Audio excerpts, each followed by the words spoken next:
Before going back to Washington, of course, there are a lot of questions on the minds of the whole world. He said he would end inflation. He said he would release those records, the perpetrators of the Kennedy assassination. List of crimes against humanity, limited but rich in impact. Pedophilia, who set up a chain of rapes of little girls. Epstein said he'd release his list. He said he would end the wars. He said, how is he going to do all this? And of course, I mean, Trump has been assassinated 3 times and was injured in 2 of them, one of which was an attempt. This process, what is in store for Trump during his upcoming presidential term? Oh, we will return to the main questions, but first, let's take a look at what the world expects in the new era. President Erdogan, with a warm message, saying, my buddy Trump, he congratulated Donald Trump on his victory. There were congratulations from all over the world, especially from the European countries, which want to see an end to the war in Ukraine, and which have joined the US-led war front without a day's notice. Netanyahu also congratulated. Now let's look at the congratulatory messages. America prioritizes us and gave a strong mandate. In the United States of America, Donald Trump, the Republican candidate, proudly proclaimed his victory to the entire world. A flood of congratulatory messages followed suit.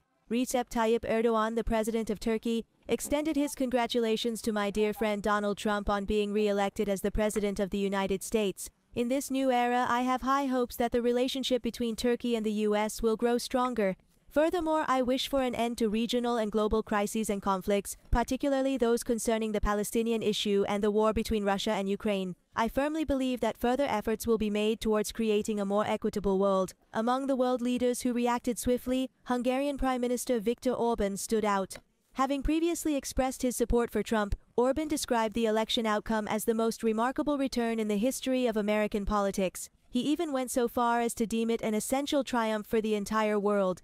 Benjamin Netanyahu, the Prime Minister of Israel, applauded the result as he had been facing numerous challenges under the Biden administration. Sharing his elation on social media, Netanyahu coined it a tremendous victory. He proclaimed that Trump's return to the White House signifies a renewed commitment to the strong alliance between Israel and the United States. In a surprising response, Hamas also chimed in, repeatedly emphasizing their support for Israel. Sami Abu Zuhri, the spokesperson for Hamas, urged Trump to learn from Biden's mistakes, asserting that this victory would test Trump's claims of being able to halt wars in a matter of hours.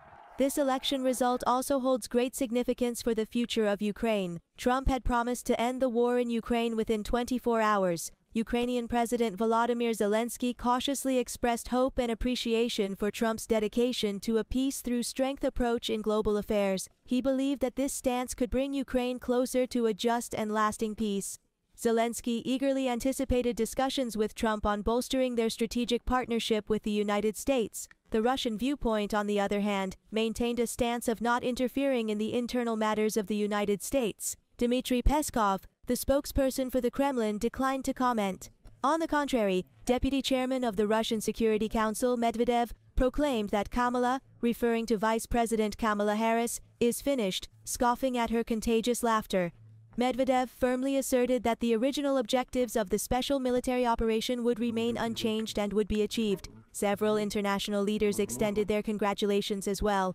NATO Secretary-General Mark Rutte emphasized the crucial role of Trump's leadership in upholding the strength of the alliance. French President Emmanuel Macron, German Chancellor Olaf Scholz, and British Prime Minister Keir Starmer all conveyed their praise. Even Azerbaijani President Ilham Aliyev expressed confidence in continued joint efforts to strengthen the friendly relations between our 2 countries.